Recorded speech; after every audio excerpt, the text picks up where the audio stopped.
Bro, we've been waiting for this moment for years, and it's finally here.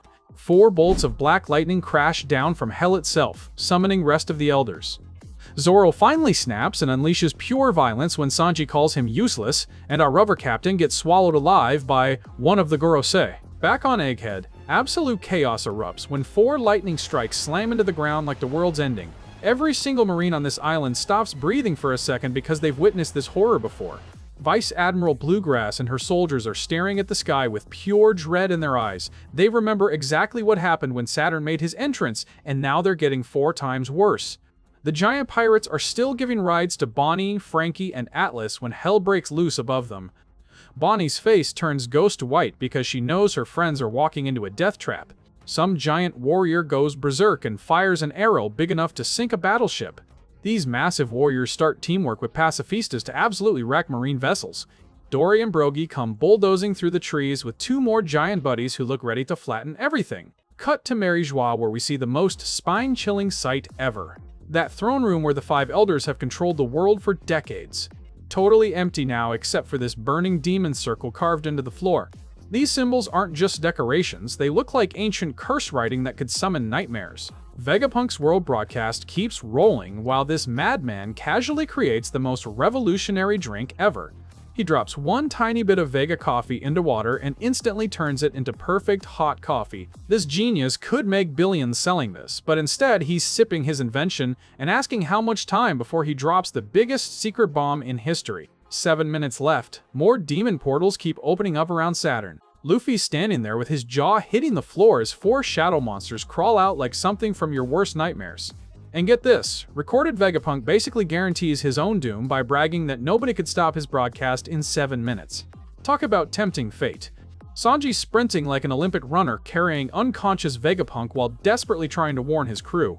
How do you even explain actual demons just showed up over a phone call? Luffy's watching more monsters join the party and looking like he might have a heart attack. Time for the monster showcase. Saturn transforms into this Gyuki. Imagine a spider had babies with an ox and gave it a demon's face for good measure. Ancient legends use this beast to scare people away from dangerous seas. Mars becomes an Itsumad. Picture the most terrifying bird you've ever seen, slap a snake tail on it, and make it scream about eternal suffering. When this nightmare appears, death follows close behind, and honestly, it's the most badass scary design ever.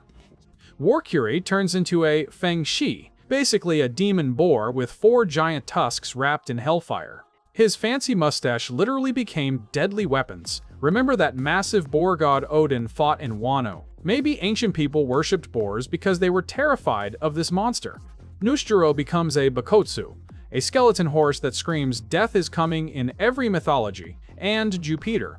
This guy's a sandworm that could swallow skyscrapers like snacks. Here's the game changer, we're not getting devil fruit names, just creature names.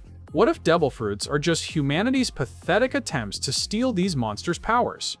Newsjuro lets out a horse scream that could shatter glass, surrounded by flames like he just crawled out of hell. This skeletal nightmare uses observation hockey to spot pacifistas demolishing marine ships, then pulls the most disturbing trick ever. His human face pushes through his horse nostrils like the world's worst magic act. He moves faster than light, turning into a blur that Marines think they're hallucinating. His black sword doesn't just slice through pacifistas, it freezes them into ice sculptures. When Marines inspect the damage, these million-dollar robots aren't chopped up, they're frozen solid like they got hit by an ice age. One by one, he's converting the entire robot army into his personal ice collection in seconds. This is absolutely mind-blowing. Having a black blade makes you one of the world's greatest swordsmen, but this guy's also faster than anything alive. Plus, he's demolishing robots that could survive buster calls like they're paper. But here's the brilliant part, he's not wasting valuable government property, he's just putting them on ice. Remember those Swordmaster lessons about cutting what you choose and protecting what matters? This skeleton horse just schooled everyone while barely trying. Think about this, how many times has this elder actually fought in 8 centuries? Did anyone who faced him survive to brag about it? Plus, this thing has ice powers that make Brook look like an amateur. Mars launches into the sky like a death bird aimed straight at the island's barrier. Sanji grabs his phone, screaming at the girls because there's no way to describe this horror. There's a literal flying nightmare heading their way.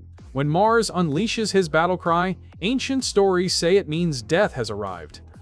The barrier explodes like the 4th of July, but if this monster is as tough as Saturn, those fireworks are just pretty decorations. Some marine doctor examines the frozen robots and announces their guts are completely iced. They're expensive paperweights now.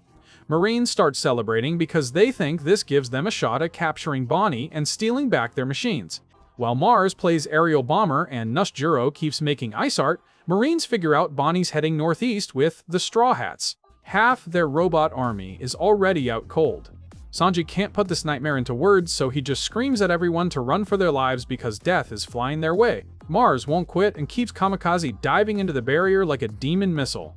Back where the real madness is happening, Luffy's dancing around Saturn's spider legs like he's in the world's deadliest ballet when Jupiter decides to crash the party. This massive worm rockets into the ground and vanishes underground, and Luffy knows exactly what's coming, death from below. Even with 2 elders playing elsewhere, they figure our rubber captain deserves 3 demons ganging up on him. That's some serious respect. Usopp grabs Sanji's panic call and he's totally ready to bail like always, but there's one problem. Zoro and Jinbe are still missing. At least our coward hero stepped up when it counted, using his Green Star bamboo javelin to save the ship from becoming a runaway sled. Brook starts acting all cocky about everything being fine, so Lilith boots him for being stupid since Usopp's the one who actually saved everyone. Jinbe decides he's dragging Zoro back even if he has to knock him unconscious. Zoro's still messing around with Rob Lucci while one of his swords goes flying like a boomerang. Lucci's getting all excited about the massive power levels popping up everywhere, and Zoro notices these insane energy signatures scattered across the island. Finally, Jinbe gets close enough to witness these two still having their little dance-off. Sanji tells Jinbe to hurry up and end this mess because Zoro's being selfish and putting everyone in danger. And guess what? Zoro hears every word through the phone. His face could incinerate steel right now. Lucci thinks this rage is his golden ticket and rushes in with his new spotted handgun move. But Zoro casually dodges like he's swatting a mosquito, snatches his spinning sword out of the air, chomps it between his teeth, and finally decides to get serious with 3-sword style. Zoro drops a brand new technique called Spotted Leopard Hunt, basically a custom attack designed to mock Lucci's leopard spots. And boom. Rob Lucci gets absolutely annihilated in one strike. Zoro didn't even need his battle bandana. That's what happens when you wound this man's pride. Meanwhile, Luffy glances down and Jupiter's gigantic mouth opens faster than lightning, and our rubber hero gets swallowed like a piece of candy. Right when everything looks hopeless, 2 legendary voices boom across the battlefield. Brogy asks Dory if he spotted Luffy, and Dory gets all sentimental seeing his face. These giant legends agree that no buddy of theirs belongs in some monster's stomach. Working as a team, they unleash their sunsaw technique and chop that worm's head clean off. Luffy explodes out like a human rocket, cackling like crazy and totally stunned to see his giant friends on Egghead.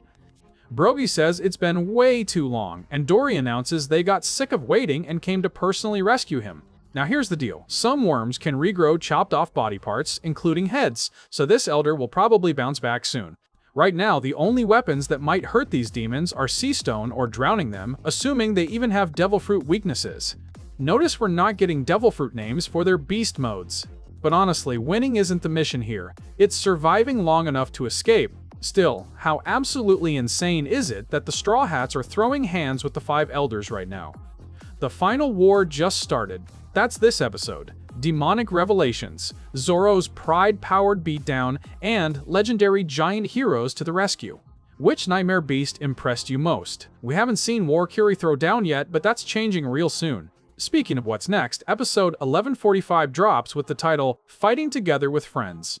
Luffy and the Warriors of Elbaf. And if that doesn't get your blood pumping, nothing will. We're about to witness Luffy team up with legendary giants in what could be the most epic battle in One Piece history. How incredible is this going to be? Look, I know most of you probably clicked off by now, but if you're still here, I need to get something off my chest. I've been making One Piece content for a long time now, and I'm always trying to get these episode breakdowns out as fast as possible when new episodes drop. I've literally made 5 to 10 One Piece videos sitting in my drafts that I never uploaded because I convinced myself you guys wouldn't like them.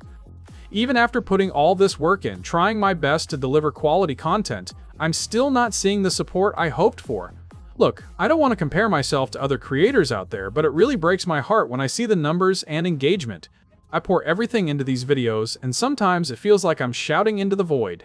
I'm not asking for pity, I just want to know what I'm doing wrong. Am I missing something? Is there something you want to see that I'm not delivering? If you made it this far, maybe drop a comment and let me know. Your feedback means everything to me because at the end of the day, I'm making this content for you guys. Anyway, that's all I wanted to say. I'll see you in the next video and hopefully things will get better. Thanks for listening.